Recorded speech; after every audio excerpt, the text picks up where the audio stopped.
Good morning, everyone. We're just going to give folks a minute to join us, and then we'll get started.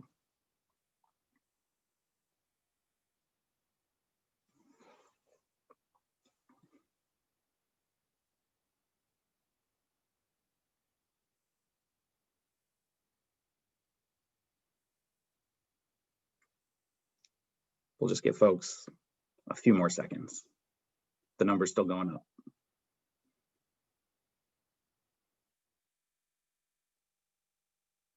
All right, let's go ahead and jump in.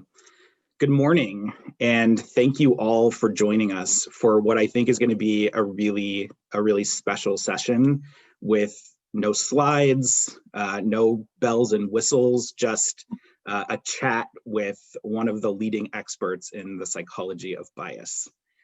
Before we get there, before we dive in though, let me just introduce myself. I am Zach Koselia. I am one of the co-founders and leaders of R&G Insights Lab. For those of you who may be new to the lab, we are this pretty cool and very new legal consulting group that lives within the walls of Ropes and Gray. What makes us unique is our point of view. It's about building off of our experience as lawyers by really leaning into a couple of additional tools in the toolkit, and that is the power of analytics and the power of behavioral science to help our clients solve complex legal and business challenges. This is the second in a multi-part series designed to introduce the lab and our point of view to all of you, to the world. Some of you may have joined us over the summer when we did our first session, which was focused on analytics and behavioral science in the ethics, compliance, and risk management space. And today we're going to talk about how that point of view comes to life in the diversity, equity, and inclusion context. And I'm really hopeful that through our discussion today, we all maybe learn something about how we can do a better job of holding ourselves accountable for the kind of meaningful change that we seek in ourselves, in our communities, and in our places of work. And to help us do that, I am thrilled to be joined by the incredible Dolly Chugh. Welcome, Dolly. Say hello to everybody. Dolly is an award-winning professor and social psychologist at New York University's Stern School of Business. Her research focuses on unconscious bias and the psychology of good people.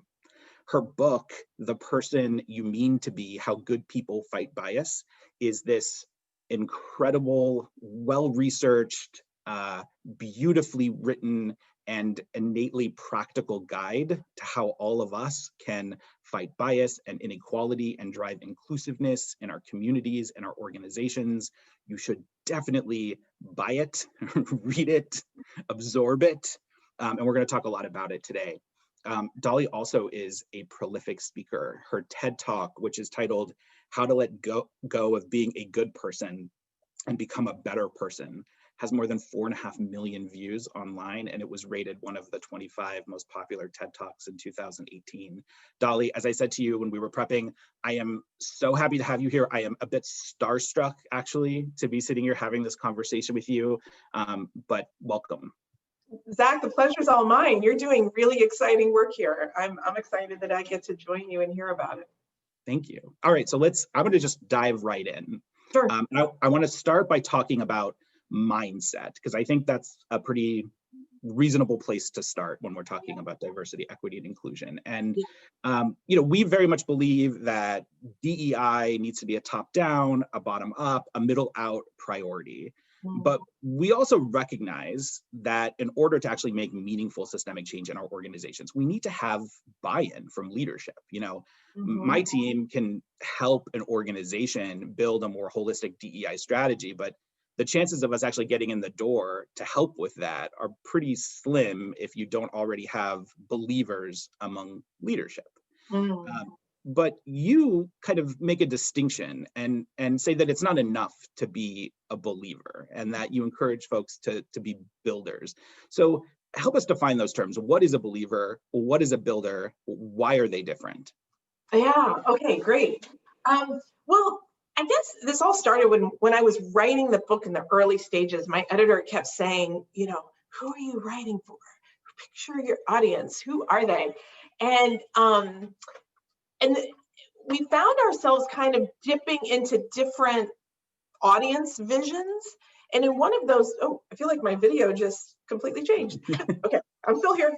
One of the visions was something like, we want to, help people who don't believe there's bias in the world and don't believe there's racism and sexism and homophobia. We want to convince them with the data that this exists, because the data is actually quite clear on this, but maybe not everyone knows that.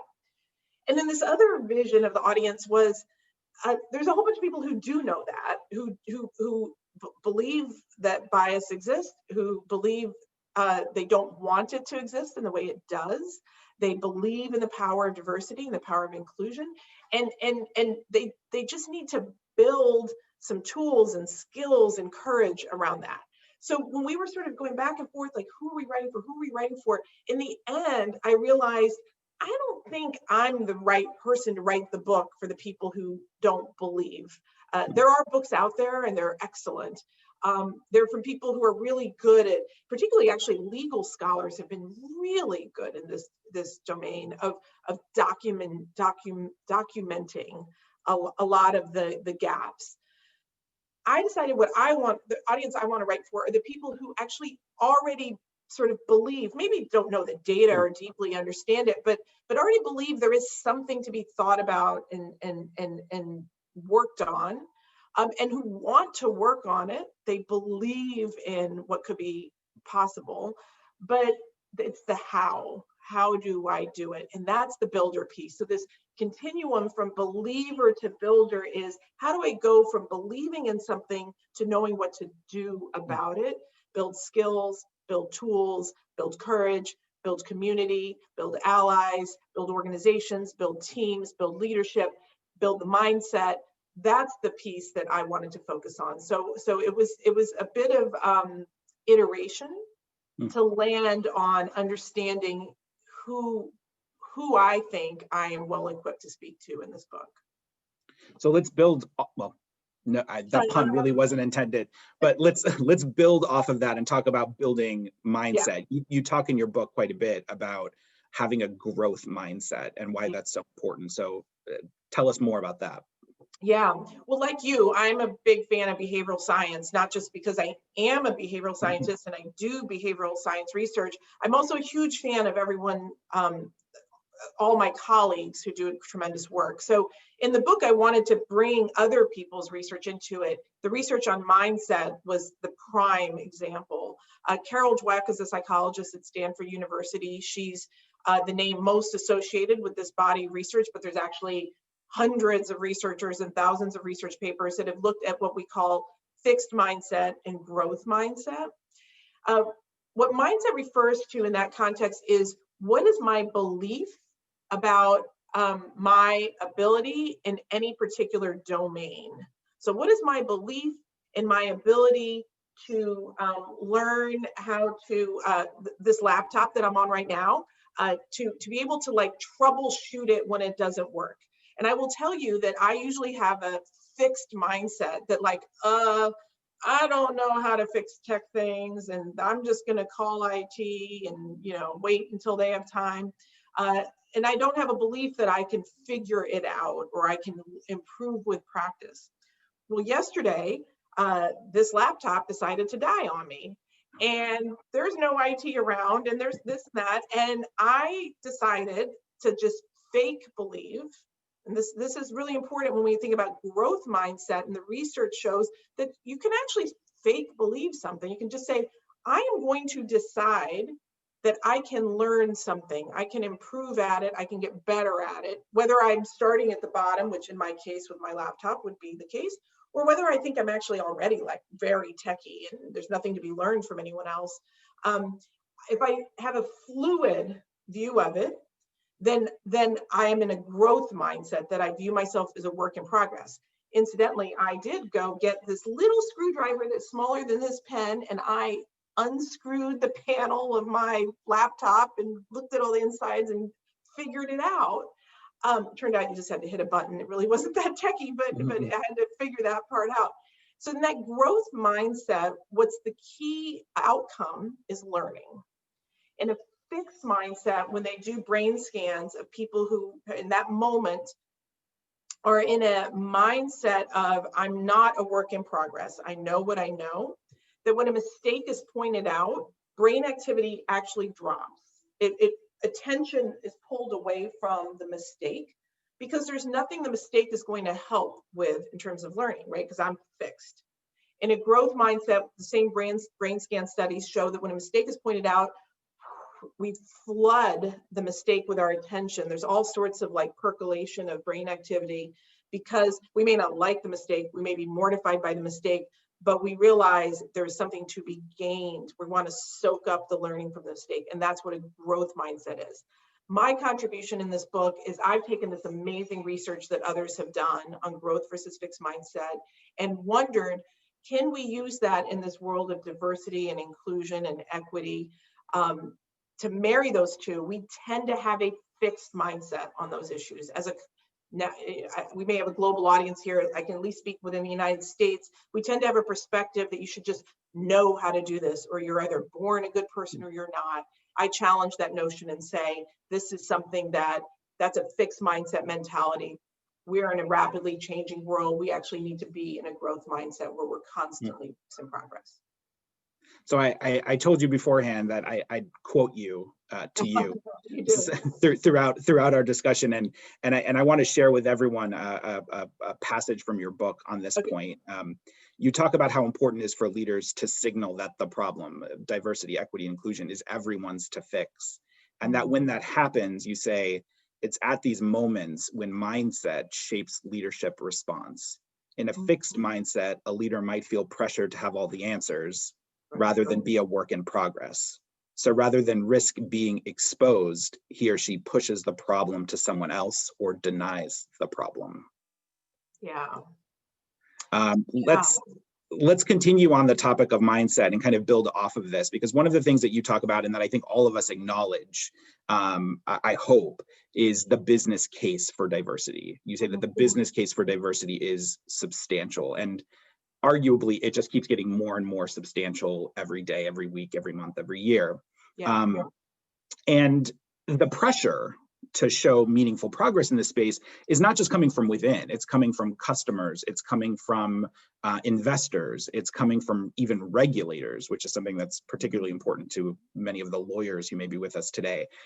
So for example, in the UK, the Financial Conduct Authority recently said, and this is a quote, "We know that diversity and inclusion underpin healthy cultures in firms. So they're important features of how we evaluate firm culture and conduct." And then just last week, or maybe it was the week before, NASDAQ announced that it was seeking permission from the SEC to implement a new rule requiring a requirement on board diversity, requiring that all boards listed on its exchange have at least one woman and one diverse board member, and that they also be required to be transparent about board diversity or face potential consequences. So your book, though, you talk about sort of a bit of skepticism on the business case for diversity, and I don't think you're alone in this, but you write, for many of us, the moral case for diversity is the most robust and reliable of all. Tell us more on that. Exactly. And I'm glad you articulated that with the nuance you did. It's not that I don't believe in the business case for diversity. In fact, again, this is a data-driven thing. The data is really clear on almost every outcome you would care about, like innovation and performance and creativity and resilience.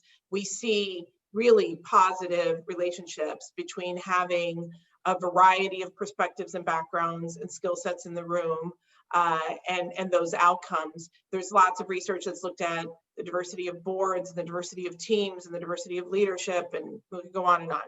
And I do in the book summarize a little bit of that research, but again, there's other books that are entire books on that.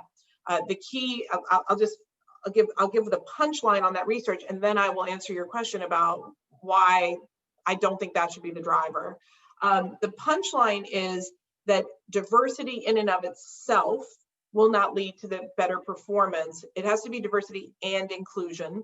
The difference is diversity means I've just brought in, if it was a fruit bowl, I just have different fruits in the fruit bowl. You know, diversity is a construct that describes a group, not an individual. And within the group, I have, let's say, people of different ethnic backgrounds and gender identities and races and religions. But in and of itself, diversity can actually lead to increased conflict or tension or misunderstandings, right? Because that makes sense. We don't all come from the same place and know the same things. So we have to, as a team, do all the things that are effective in terms of building the dynamics that lead to the exchange of information, the exchange of perspectives, conflict resolution. Those are inclusion behaviors. And in fact, the key mechanism which converts diversity into better performance is information exchange. Is there good flowing? And that makes intuitive sense, right? Like if you're in a team where like people are willing to challenge each other, but it's not personal, and willing to have good, healthy debates, and willing to throw out that wacky idea, and then maybe that wacky idea is actually the innovative solution, that makes sense that that's exactly how performance happens. When a mistake happens, I'm willing to admit it, that kind of thing. So that's the business case that's out there. The reason I get really like, I start cringing when people just go on as a broken record about the business case, is that it suggests that if there wasn't a business case, we would be okay with allowing our biases to run wild, our unconscious biases, often not aligned with how we consciously think, in which we, according to data on unconscious biases, we only associate leadership, we tend to associate leadership with men, not women.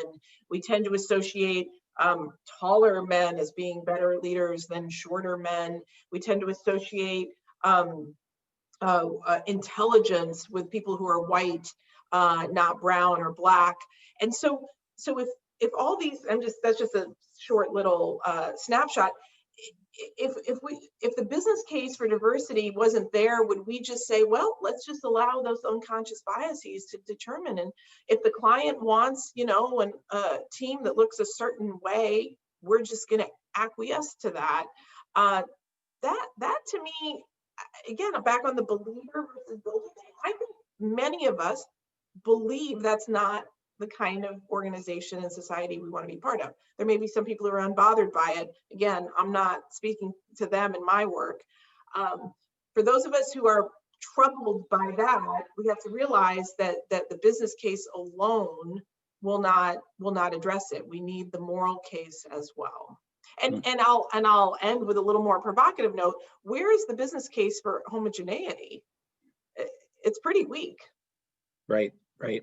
So let's build on this and talk a little bit more about inclusion and a little bit more about unconscious bias. Okay. And I want to do that in the context of kind of being a more mindful manager.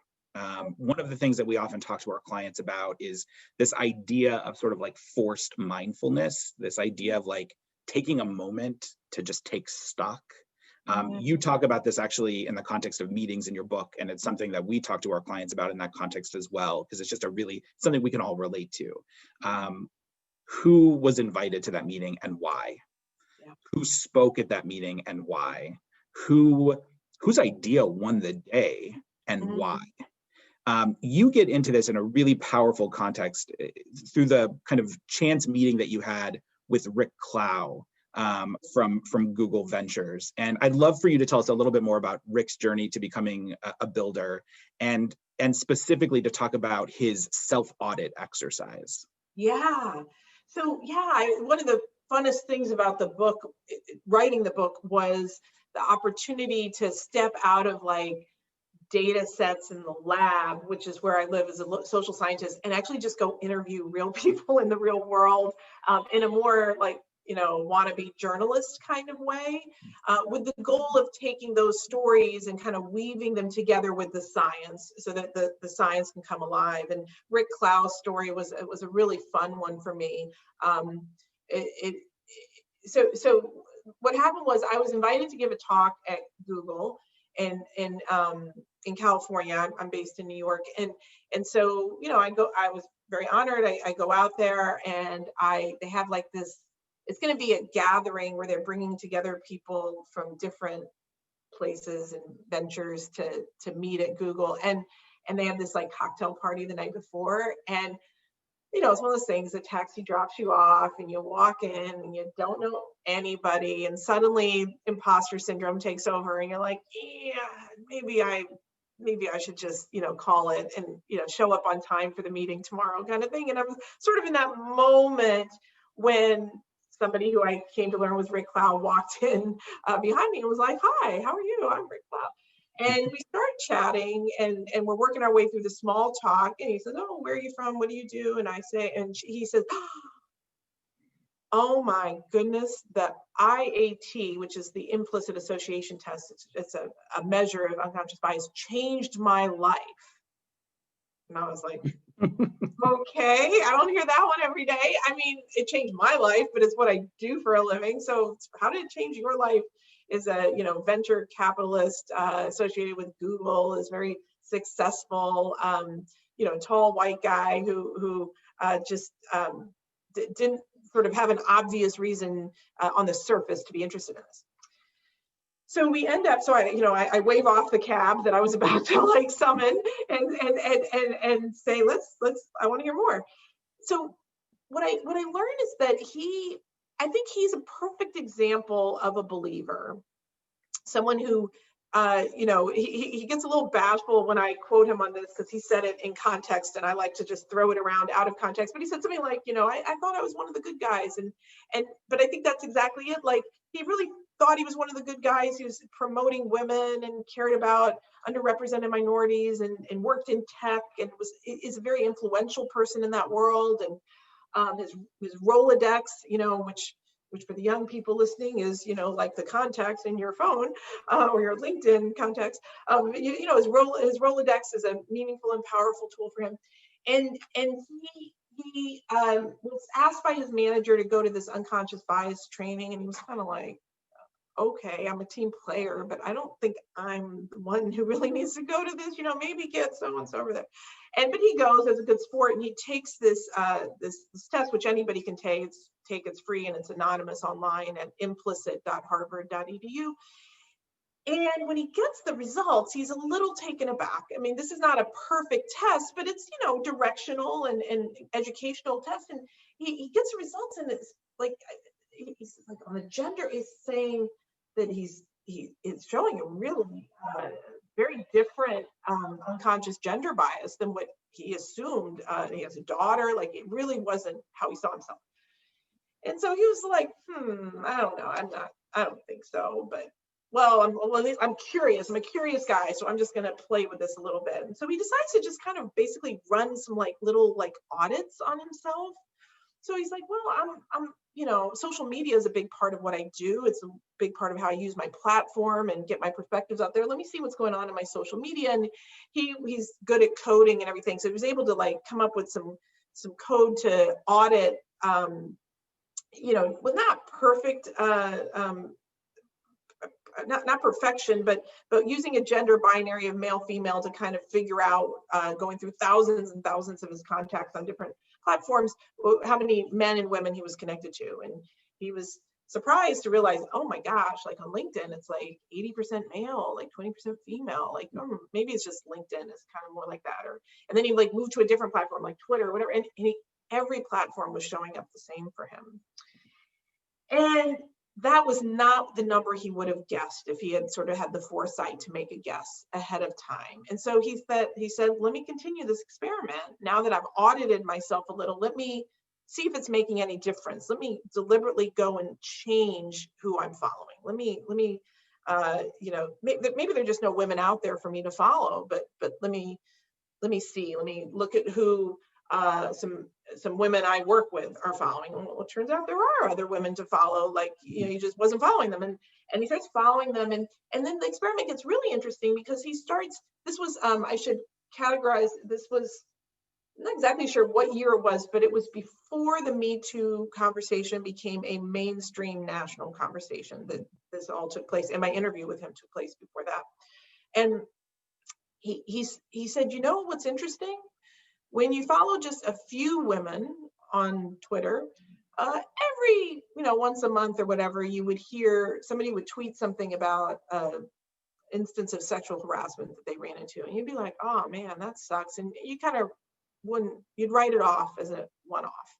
He said, when I started like balancing who I was following, I realized this wasn't a one-off. I was hearing it all the time, one after another. And then he said, I went to my wife and I was like, this is interesting, this little experiment I've been running. And I was surprised this seems odd that and she said, oh my gosh, of course, like, you didn't know, like, this happens all the time. And so I just loved in his story this like curiosity that it was like, okay, I don't fully understand what's happening here, but I'm just going to keep collecting some data. I'm going to keep auditing. And so what I love is the idea of just taking his audit approach and just whatever it is we consume, if it's podcasts or music or books or movies or it could be in the professional space, the personal space, our social media. Look at the last 10, units of that. What voices are represented? What voices are not represented? How much similarity is there between them within the 10? How much similarity with you is there? Again, who's not represented in that? It gives us a quick little peek into what we may, without realizing it, be creating is a sort of little bubble around ourselves. And one of the things that I thought was really powerful about that in practice was it wasn't just about the messages that were coming to him and his own sort of enlightenment about these issues. It also very practically was about his ability to then amplify those voices. That's right. And let's talk a little bit more about that in the kind of organizational context, because there's more discussion happening around DEI right now, probably than ever before. Yeah. And one of the things that we talk to our clients a lot about is this idea that if we're going to design a really holistic DEI strategy, we need to amplify the voices of our people. We need to bring people in and have it be kind of a process that's co-designed with the people who are part of our work community. Yeah. But we can't just expect people to show up with truth and authenticity if we don't create the space that's needed to kind of create and promote truth and authenticity. And to this point, you talk in your book about psychological safety. And we've been talking about the role of managers and leaders. And I think you're quoting Amy Edmondson's research here, saying that the most important influence on psychological safety is one's manager. Yeah. So what is psychological safety? Why does it matter? And how do we and our audience as leaders and managers promote it within their work? Yeah. Oh, I love this research. I'm so glad you brought it up. So Amy Edmondson studies things at the team level, sort of the group or the larger organization. And what psychological safety refers to is the shared belief in that group that it is safe to take an interpersonal risk. And what do we mean by interpersonal risk? We mean, is it safe to sort of speak up if you have a question? Like, I don't quite get what we're talking about here. Or is it safe to say, I messed up and I don't know how to fix it and I need help? Is it safe to say, hey, team leader, I think you're wrong. I really want to challenge what you're saying. Is it safe to take a chance and propose a completely different direction than everyone else is supporting, a minority point of view? These are the kind of interpersonal risks that we all, since we were toddlers, we've sort of become very good as human beings at sort of reading the cues of the people around us and deciding when to take those risks and when it's not to. That's why kids are often more willing to do certain things with their loved ones and their caregivers and their parents than they would when they're with other people, because they know it's safe with those caregivers. So Amy's interest was, what is the shared belief about interpersonal risk-taking in a group? In other words, what is the psychological safety in the group? And what was really interesting is she started her research in hospitals looking at error rates, right? So we know, of course, that like error rates everywhere are important, but in a hospital, error rates are particularly meaningful and costly.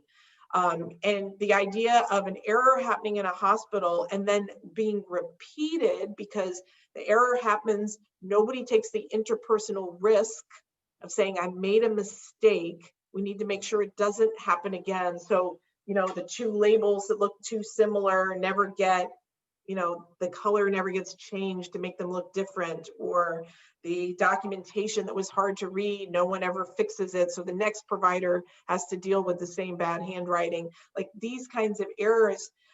She was interested in what was the relationship between psychological safety and those error rates. In her early studies, there was actually like sort of this legendary story in psychology that they thought there was a coding error in the data, like the plus signs and the negative signs got reversed because her early data showed, let me get this right, a correlation between high psychological safety and high error rates.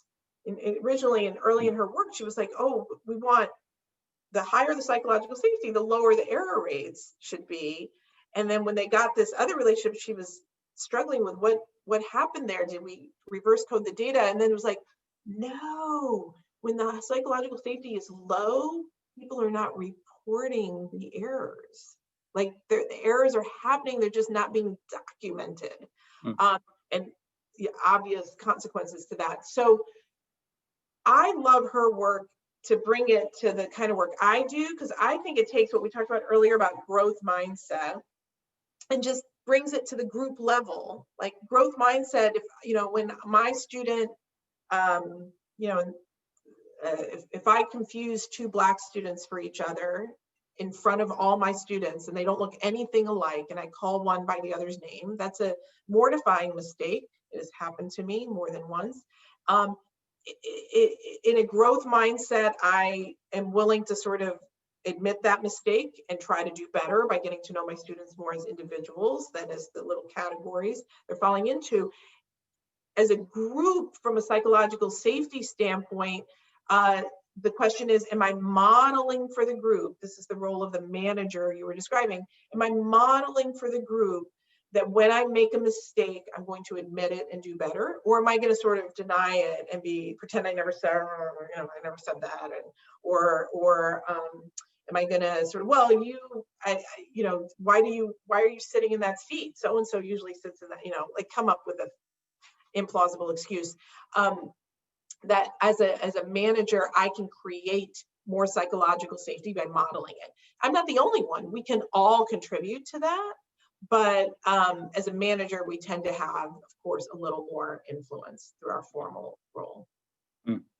Yeah, I mean, I think that I think this is something that you talk about a lot in your book, and something that I think all of us who touch this space experience, and all of us should be more comfortable experiencing, which is there's going to be some uncomfortable conversations. There's going to be some tough conversations. And if we're doing it right, we're probably going to mess up. And the best thing that we can do is to, as you say, have that growth mindset, acknowledge when we make those mistakes. Absolutely. And I'll even make that a little more extreme. It's if we are messing up no matter what. The question is, do we even realize it? It's like the hospital with those error rates. It's just a matter of, are we noticing it or not? You know, I do this for a living. I live and breathe these issues. And the more I live and breathe these issues, the more mistakes I notice in myself. You know, the more times and the more psychological safety I'm getting better at creating, so that other people are willing to tell me that they're noticing that I'm not noticing. So the more a student's willing to say, hey, you used a word in class that I don't know if you know, but that's like a very problematic word that's happened. Or students willing to say, I was really surprised by that reading you assigned. That reading had some real racist overtones to it. And I'm like, who do they think they are? You know, and then you read it and it's like something I've read a million times, but you know, I've normalized certain things over my 52 years. So I didn't notice it. And so that psychological safety means that we're now going to challenge each other and help each other. So yes, it's an uncomfortable conversation at times, no doubt, had plenty of those, but it's also like, I'm not in this alone. Psychological safety means we're all going to help each other get better. So let's talk about ordinary privilege. So I shared a quote before where we talked about this problem being everyone's to fix, and you talk quite a bit about why really the burden must not fall on only those who experience bias, which leads to a discussion about ordinary privilege. What is ordinary privilege? Yeah. So the ordinary privilege, okay, we all have different identities we carry. I mean, this is not identity politics things. This is reality. We have different identities. I'm a mother. I'm a professor. I'm a daughter. I'm a daughter of immigrants. I am an immigrant. I was 6 months old when I was brought here from India. Here meaning the United States. I'm a wife. These are identities I hold, right? And so we could all list off a bunch of identities off the top of our head, and I just listed off the ones that came to the top of my head. But then there's other identities that we also hold that maybe aren't on the top of our heads. And so those who are listening might be reflecting on their own identities. They might be reflecting on the identities I shared, and they may be like, what identities did she not name that maybe I hold, but she didn't name? And I'm just going to throw some out. Like someone might say, well, I noticed she didn't say, is she straight? Is she queer? Is she, yeah, you're right. I didn't. I'm straight. And honestly, I didn't mention it because I don't really think about it that much. It's so, I don't have to navigate it. It's really easy for me to be straight in the world because like the world just supports, the legal system supports it. Culturally, there's lots of support for it. There's no heterophobia, looming around the corner. I don't have to worry about my job being in jeopardy, my physical health being in jeopardy. I don't have to, when I fill out forms for my kids, they say things like mother name, father name, I don't. And so that way in which that identity is sort of normalized and made ordinary in the world around me makes it difficult for me to notice the ways in which that identity is a privilege. And that's why I don't even think about it that much. It creates this gap in my awareness. And so if I wasn't straight, I probably would have to worry and navigate. And I'm not saying that's the only thing that comes with identity. There's all sorts of positive things. But in terms of like the way the world is reacting to that identity, I would probably be careful about who I share what with. And so the ordinary privilege piece is speaking to the identities I think about least and the ways in which they reveal to me places in which I have, I'm using a metaphor from Debbie Irving's tailwinds, sort of the wind at my back. Now, the word privilege has sort of gotten a lot of like polarized charge associated with it. And what I wanted to contribute to this conversation by highlighting ordinary privilege is that we're missing something that's I think actually quite hopeful about ordinary privilege. Those like, let's take my straightness. What the research says is when I am from an affected group, let's say someone tells a homophobic joke, and if someone who is gay says, hey, that's not cool, that joke you told, versus someone who's straight says, hey, that's not cool, that joke that you told. What the research says with a variety of identities and a variety of contexts is that the person who doesn't hold the identity will actually be taken more seriously in that moment than the person who does. It's terrible, but that is the reality. Human beings are going to treat the person who holds that identity as being invested in some way, as being whiny, and not give them as much credibility in the moment. The research has looked at things like promotions and managers who promote people who look like them versus people who don't look like them. All different contexts, this pattern emerges. So ordinary privilege means that I actually have influence in that identity where I have that tailwind that I might not have realized. I might have thought, well, that's not my issue, or I shouldn't be involved. And I am actually now realizing that that's exactly the place where I should get involved. to be clear, not to speak over somebody. This is not me to speak for their experience or anything, but it's like, oh, no, I don't want to be passive here just because I have the tailwind. I want to use that ordinary privilege to realize this is what I need to pay attention to. I'm probably missing a whole bunch of things because I don't have the headwind. And now that I'm noticing it, and noticing is like, I think the hardest part, now I can actually be useful. And I really think going from believers to builders, a lot of us are looking for ways to be useful. I want to remind our audience, feel free to put questions into the Q&A section on the Zoom. We'll take them at the end, or we'll take them at any point if you send some in. I want to share another passage from your book with folks on the topic of ordinary privilege. You write, our intersectional identities create unique forms of headwinds and tailwinds for each of us. Since each of us has a multifaceted identity, each of us probably has at least one domain of ordinary privilege. It may not easily and quickly come to mind, however. What makes ordinary privilege ordinary is that it is not something that makes us stand out as an elite or feel special. What makes ordinary privilege a privilege is that it usually brings us some influence not easily given to those who lack it. If you want to find the tailwinds in your life, find the ordinary privilege. Yes, exactly. I couldn't have said it better myself. You did. As did the woman who reads your book on your audiobook, who Yes. was very good. She was very well, you know, she's a professional actress. You know, she's sort of like this very, I'm blanking on her name. I'm so embarrassed that I can't remember her name off the top of my head. But she's read over 150 audiobooks and won awards. And she's a pro. I read the foreword and then they were like, yeah, you're out. Literally, or the preface or whatever. I literally am on there for like 5 minutes. Indeed. All right. So I want to kind of bookend our discussion. Okay. We talked about individual, manager level mindset awareness and growth. We talked a little bit about teams in the context of psychological safety. Now I want to talk about just building better organizations. You talked about Rick Clow and how he took the IAT, and that helped him understand where potentially some bias existed in his work and his approach. But what can organizations do? There's so much training and discussion around unconscious bias happening more than ever before.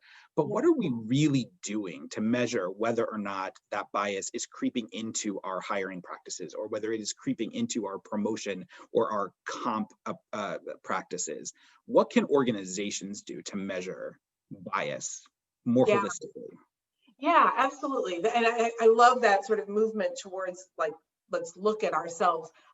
So I think in some ways, like just your question actually reveals the key here, which is let's look at the data. Let's actually collect the data. Let's be transparent with the data. Let's assume there's going to be stuff that make us go, why wouldn't there be? Like all of society has it. How is it possible that like we would have, somehow escaped being part of society? I like thinking about looking at the sort of inputs and the mechanisms behind disparities. So if you say, well, I'm looking at, the partners in our firm, and I don't think we have the diversity and the representation that we want. What are the whys behind that? So drilling down into sort of who's raising their hand, who's applying, what are the performance ratings that are contributing to this? Why are we measuring performance the way we're measuring performance? What are the ways in which that measure is capturing what we care about and not capturing what we care about? What are the people who are leaving our firm telling us? What are they not telling us? Who's asking them the questions? You mentioned earlier the conversation about, earlier in our conversation, you mentioned about meetings, a really important place to track the way in which influence is informally being held. And meetings are everything from even Slack channel to hallways to more formal meetings. You know, can we actually look at airtime, how it's being balanced? Can we look at who's being sort of put on our short list for things? Like, let's say you have a some sort of special training program or a special opportunity, or we want to see who to put on this really high profile case. When we make our short list, who's being put on it? Like, it's an audit mentality that should extend to both the informal, the pathways, as you referred to earlier, as well as the formal, the gateway pieces, but all with the goal of going beyond the surface, beyond accepting that just because there are disparities, that those disparities exist. So, you know, if someone says, well, there's no pipeline, nobody's opting in, nobody's applying. Why isn't there? What is happening in our attraction process, our job listing process, our reach out, our outreach process that's making it so? So I got to say, there's a whole social experiment, by the way, Dolly, here, in the fact that no one asked questions until I offered the opportunity for people to ask questions, and now they're blowing us up. Because again, it's like the invitation is important. Nobody's going to show up to the affinity group meeting unless they know that as allies, they're welcome to the affinity group meeting. Definitely. So we're going to get to a couple questions. I want to give our lawyers their code. So the CLE code is 5163. 5163. It'll also be put in the chat so that you guys can grab it. Here's a question from the audience, from Jennifer. When you talk about using ordinary privilege, and in parens she says, I assume white male, how do you counter charges of white saviorism?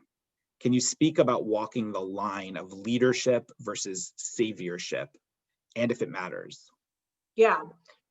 Was that Jennifer you said? Jennifer, yeah. Okay, so Jennifer, it's a great question. I am actually going to challenge the premise of the question, because I don't, when I say ordinary privilege, only mean white male privilege. I actually, this is actually a really important point, and then I will answer Jennifer's actual question.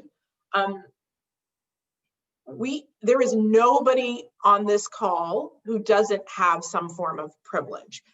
Is your native language the same language that's the dominant language in society?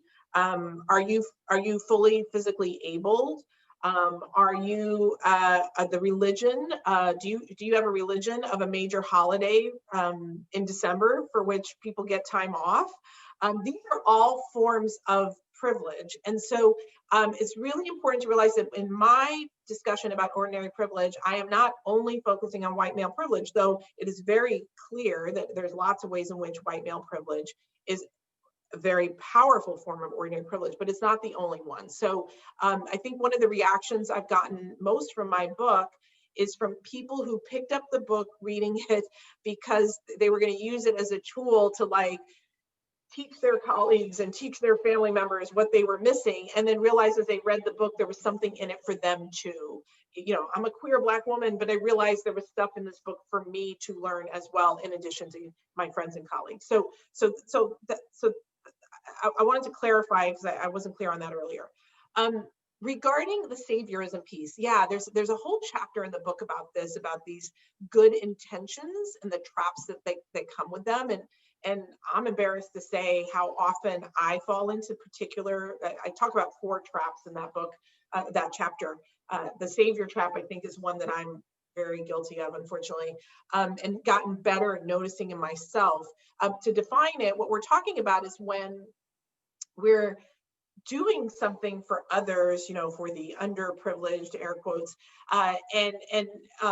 or the marginalized, and we are centering our needs over theirs. The story that I tell in the book is when I realized my propensity for this is that I had a student who I had mentored for a number of years, a first generation college student, had a lot of challenges outside of school. This is at New York University, and you know, a lot of moments where he easily could have dropped out, and wanted to, and through, you know, our working together, we were able to kind of make it to the finish line, graduate, actually doing some really cool stuff in the world.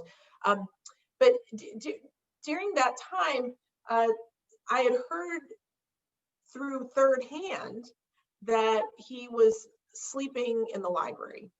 Not like power napping, which, you know, who doesn't, but more like living at the library, because it was back in the pre-COVID days, it was a 24/7 library. And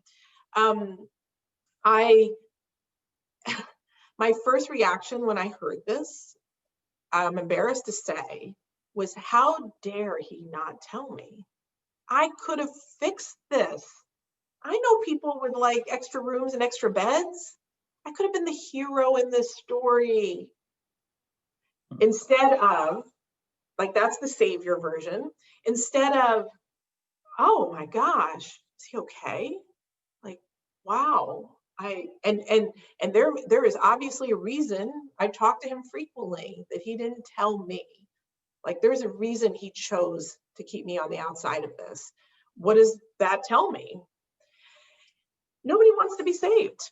Nobody wants to feel like they're being saved. And so the savior complex is one in which we're centering our needs over theirs. And in doing that, we're sort of feeding our need for power without honoring and respecting other people's needs. It may be the actual need, like maybe he didn't want he didn't want to be crashing in anybody's bedroom or whatever.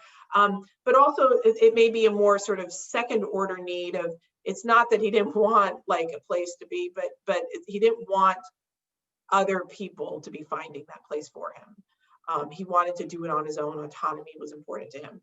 So that's what I'm talking about with the saviordom. Did that capture the entirety of the question? It did.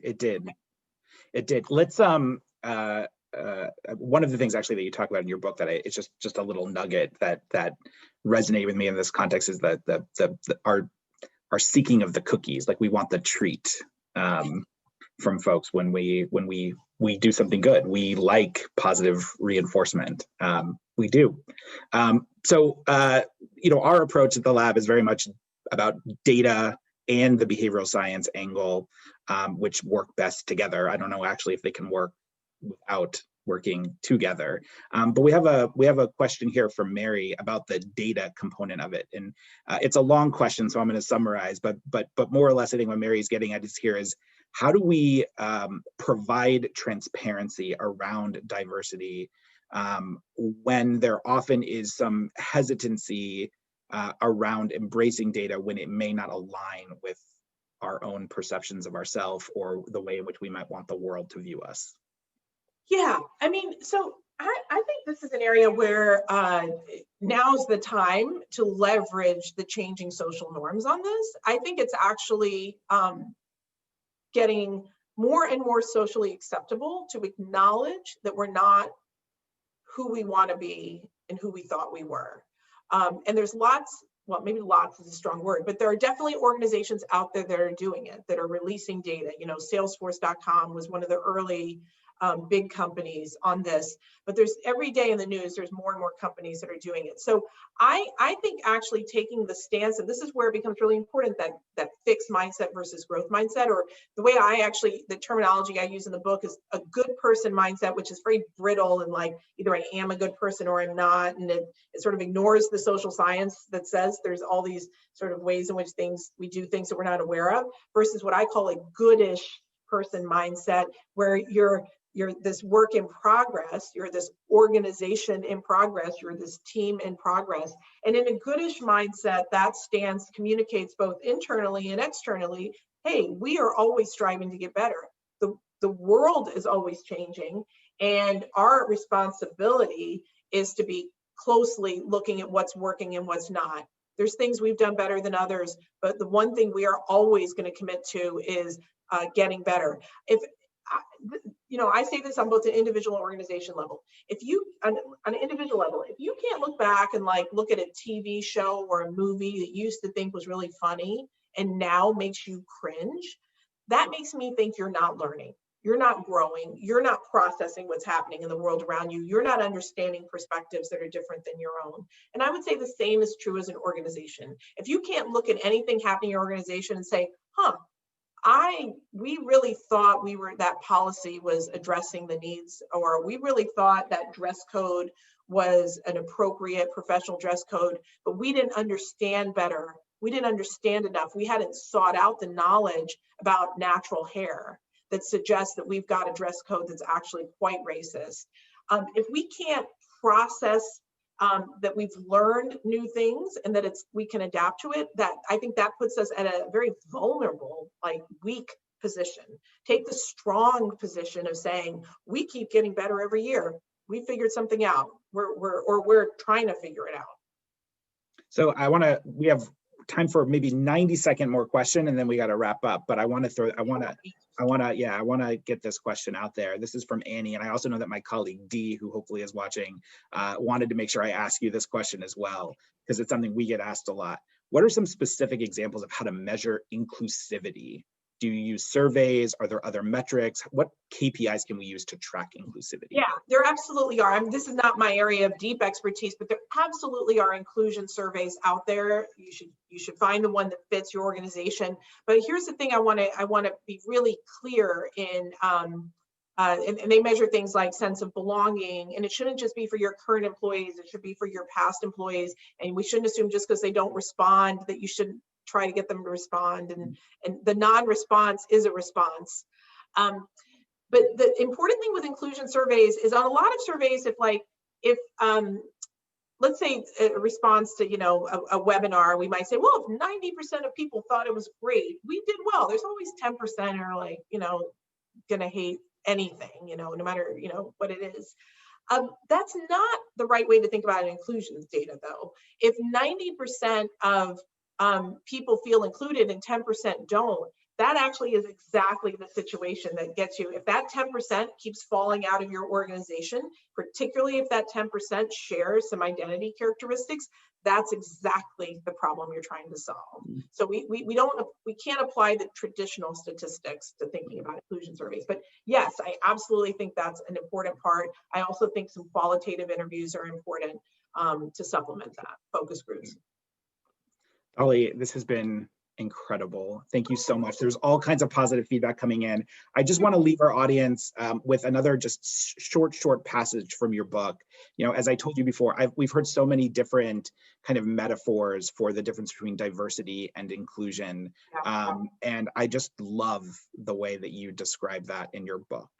So everybody, this is what Dolly writes. She says, gateways are about diversity, pathways are about inclusion. Gateways are about numbers, pathways are about behaviors. Gateways are governed by the few, pathways pertain to us all. Gateways happen occasionally, pathways happen all the time. Gateways are about who gets let in, pathways are about who gets listened to. Dolly, thank you so much for joining us today, and thank you to all of you for listening. Please check out Dolly's book, The Person You Mean to Be, and also consider signing up for her newsletter, her free monthly newsletter, which is called Dear Good People. And of course, please join us in the new year for the continuation of this series to hear more about R&G Insights Lab, behavioral science, and analytics. Until then, happy holidays, and thank you all. Thanks, Dolly. Thanks so much for having me. I put the link to the newsletter, free monthly, short 5-minute read a month. Check it out. It's in the chat. Thanks, everybody. Bye.